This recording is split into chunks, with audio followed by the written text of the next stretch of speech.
महाभारत कथा कुरुवंश की उत्पत्ति पार्ट पहला अध्याय अध्याय 1 कुरुवंश की उत्पत्ति। पुराणों के अनुसार ब्रह्मा जी से अत्रि से चंद्रमा से बुध और बुध से इलानंदन पूर्वा का जन्म हुआ।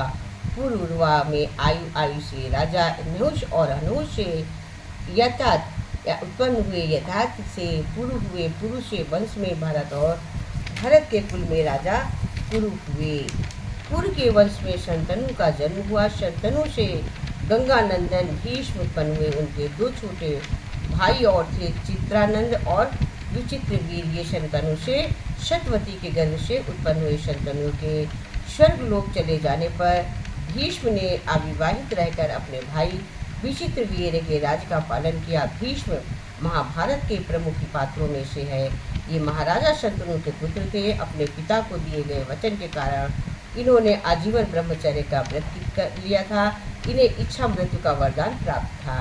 एक बार हस्तिनापुर नरेश दुष्यंत आखेट खेलने वन में गए। जिस वन में वे शिकार के लिए गए उसी वन में कण्व ऋषि का आश्रम था। कण्व ऋषि के दर्शन करने के लिए महाराजा दुष्यंत उनके आश्रम गए और पुकार लगाने पर एक अति लवणमयी कन्या ने आश्रम से निकलकर कहा, राजन, महर्षि तो वीर यात्रा पर तीर्थ यात्रा पर गए हैं, किंतु आपका इस आश्रम में स्वागत है। उस कन्या को देखकर महाराजा दुष्यंत ने पूछा, बालिके आप कौन हो? बालिका ने कहा, मेरा नाम शकुंतला है और मैं कण्व ऋषि की पुत्री हूँ। उस कन्या की बात कर महाराजा दुष्यंत आश्चर्यचकित होकर बोले, महर्षि तो अजन्मा ब्रह्मचारी है, फिर आप उनकी पुत्री कैसे हुई? उनके इस प्रश्न के उत्तर में शकुंतला ने कहा, वास्तव में मेरे माता पिता मेनका और विश्वामित्र है। मेरी माता ने मेरे जन्म ही से मुझे वन में छोड़ दिया था, जहाँ पर शकुंत नामक पक्षी ने मेरी रक्षा की है, इसीलिए मेरा नाम शकुंतला पड़ा। इसके बाद कण्व ऋषि की दृष्टि मुझ पर पड़ी और वे मुझे अपने आश्रम में ले आए। उन्होंने ही मेरा भरण पोषण किया है। जन्म देने वाला, पोषण करने वाला तथा अन्न देने वाला, ये तीनों ही पिता कहे जाते हैं। इस प्रकार कांडव ऋषि मेरे पिता हुए। शकुंतला के वचनों को सुनकर महाराज दुष्यंत ने कहा, शकुंतले, तुम क्षत्रिय कन्या हो, यदि तुम्हें किसी प्रकार की आपत्ति न हो तो मैं तुमसे विवाह करना चाहता हूँ। शकुंतला भी महाराज दुष्यंत पर मोहित हो चुकी थी, अतः उसने अपनी स्वीकृति प्रदान कर दी। दोनों ने गंधर्व विवाह कर लिया।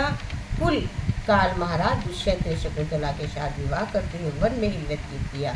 फिर एक दिन शकुंतला से बोले, प्रिय, तुम्हें मुझे अब अपना राजकाज देखने के लिए हस्तिनापुर प्रस्थान करना होगा। महर्षि कर्ण के तीर्थ यात्रा से लौट आने पर मैं तुम्हें यहाँ से विदा करा कर अपने राजभवन में ले जाऊँगा। इतना कहकर महाराज ने शकुंतला को अपने प्रेम के प्रतीक के रूप में अपनी स्वर्ण मुद्राएं दी और हस्तिनापुर चले गए। एक दिन उसके आश्रम में दिवाजा ऋषि पधारे। महाराजा दुष्यंत के विरह के लीन होने के कारण शकुंतला को उनके आगमन का ज्ञान नहीं हुआ और उसने दुर्वासा ऋषि को यथोचित स्वागत कर कार्य नहीं किया। दुर्वासा ऋषि ने इसे अपना अपमान समझा और क्रोधित होकर बोले, बालिके, मैं तुझे शाप देता हूँ कि जिस किसी के ध्यान में लीन तूने मेरा भी आदर किया है वो तुझे भूल जाएगा। दुर्वासा ऋषि ने शाप को सुनकर शकुंतला का ध्यान टूटा और वो उनके चरणों में गिरकर क्षमा प्रार्थना करने लगी। शकुंतला के क्षमा प्रार्थना से द्रवित तो होकर दुर्वासा ऋषि ने कहा, अच्छा, यदि तेरे पास उसका कोई प्रेम चिन्ह हो तो इस चिन्ह को देखकर उसे तेरी स्मृति हो आएगी। महाराज दुष्यंत से विवाह से शकुंतला गर्भवती थी। कुल काल पश्चात कर्ण ऋषि तीर्थ यात्रा से लौटे तब शकुंतला ने उन्हें महाराजा दुष्यंत के साथ अपने गंधर्व विवाह के विषय में बताया। इस पर महर्षि कर्ण ने कहा, पुत्र विवाहित कन्या का पिता घर में रहता उचित नहीं है। अब तेरे पति का घर ही तेरा घर है। इतना कहकर महर्षि शकुंतला को अपने शिष्यों के साथ हस्तिनापुर भिजवा दिया। मार्ग में एक सरोवर में अचानक करते हुए समय महाराज दुष्यंत की दी हुई शकुंतला की अंगूठी जो प्रेम में चिन्हित थी सरोवर में गिर गई। वो अंगूठी को एक मछली निगल गई। महाराज दुष्यंत ने पास पहुंचकर कण्व ऋषि के शिष्यों ने शकुंतला को अपने सामने खड़ी कर दिया। कहा, महाराज शकुंतला आपकी पत्नी है, आप इसे स्वीकार करें। महाराजा दुर्वासा ऋषि जी आपसे शकुंतला को व्यस्त कर चुके हैं, अतः आपने शकुंतला को स्वीकार नहीं किया और उस पर कुप्ता होने का लक्षण लगाने लगे। शकुंतला का अपमान होते हुए आकाश से जोरों की बिजली कड़क उठी और सबके सामने उसकी माता मेनका उसे उठा ले गई। जिस मछली ने शकुंतला की अंगूठी को निगल लिया था, एक दिन वो मछुआरे के जाल में फंस गई।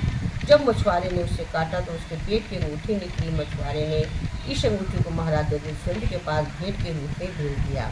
अंगूठी को देखते ही महाराजा को शकुंतला का स्मरण हुआ और वे अपने कृत्य पर पश्चाताप करने लगे। महाराजा ने शकुंतला को बहुत ढूंढवाया किंतु उसका पता नहीं चला।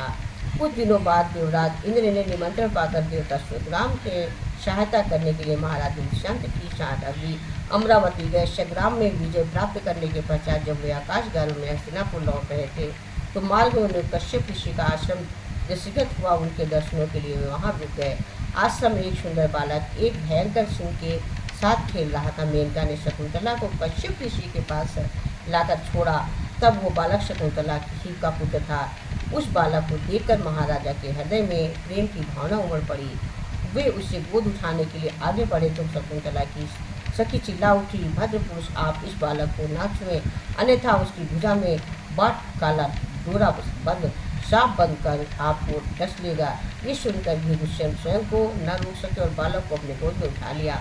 अब सखी ने आश्चर्य से देखा कि बालक की भुजा में बंधा काला डंडा पृथ्वी पर गिर गया है। सखी को ज्ञात हुआ कि बालक को जब कभी भी उसका पिता अपने गोद में लेगा तो वो काला डोरा पृथ्वी पर गिर जाएगा। सखी ने प्रसन्न होकर समस्त वृतांत शकुंतला को सुनाया। शकुंतला महाराज दुष्यंत के पास गई। महाराजा ने शकुंतला को पहचान लिया। उन्होंने अपने कृत्य के लिए शकुंतला से क्षमा प्रार्थना किया और कश्यप ऋषि की आज्ञा लेकर उसे अपने पुत्र सहित अपने साथ हस्तिनापुर आए। महाराज दुष्यंत और शकुंतला के उस पुत्र का नाम भरत था। बाद में भरत महान प्रतापी सम्राट बने और उन्हीं के नाम पर हमारे देश का नाम भारतवर्ष पड़ा। उन्हीं के नाम पर हमारे देश का नाम आज भारतवर्ष पड़ा है। तो बोलिए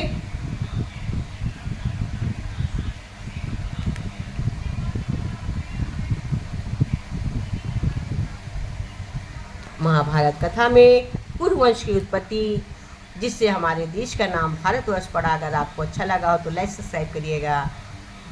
जय श्री कृष्णा। बोलो महाभारत की जय।